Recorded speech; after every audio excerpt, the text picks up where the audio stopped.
Today is the Queen's official birthday, which takes place on the second weekend of June, 2 months after her actual birthday. For the second year in a row, the celebrations are much smaller than usual, with a reduced parade in the grounds of Windsor Castle, rather than in central London, led by the Scots Guards.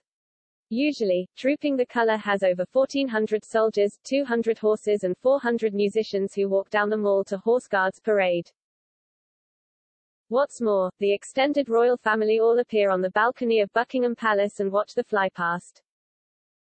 Not only is this year different due to coronavirus restrictions, it will also be the Queen's first official birthday without Prince Philip by her side.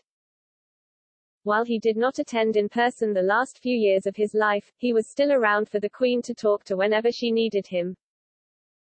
Her Majesty, 95, buried her husband in April this year at a heartbreaking funeral attended by just 30 people.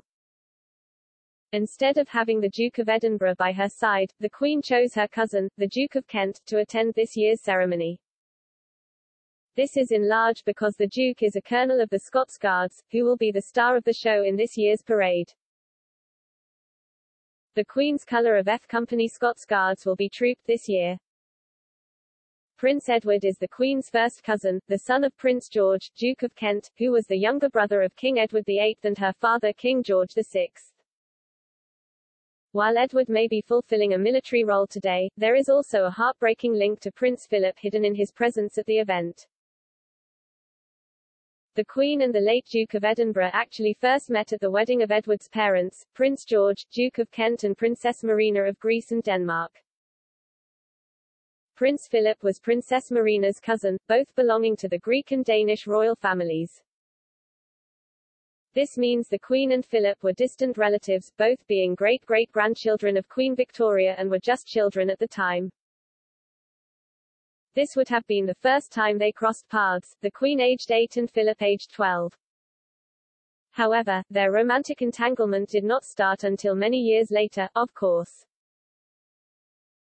Both the Queen and Edward lost their fathers relatively young, with the monarch's father dying of coronary thrombosis in 1952 and leaving the responsibility of the throne to her aged 27.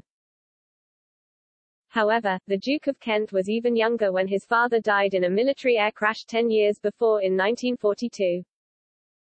He was serving as an RAF officer during World War II, initially as a staff officer at RAF Training Command and then in the welfare section of the RAF Inspector General's staff. In August 1942, an RAF aircraft containing 15 aircrew set off for Iceland on non-operational duties before crashing near Dunbeath Caithness, killing all but one, including George, who was 39 at the time. Edward was just 6 years old when he succeeded his father as the Duke of Kent, meaning he has held the title for 79 years. His younger brother Prince Michael of Kent was only 7 weeks old when his father died. This year at Trooping the Colour, the Queen has enjoyed a stunning flypast from the Red Arrows. The jets left a stream of coloured smoke, red, white and blue, to celebrate the Queen's official birthday in the year she turned 95. Hopes are high that next year Trooping the Colour will be back to its grand self in London.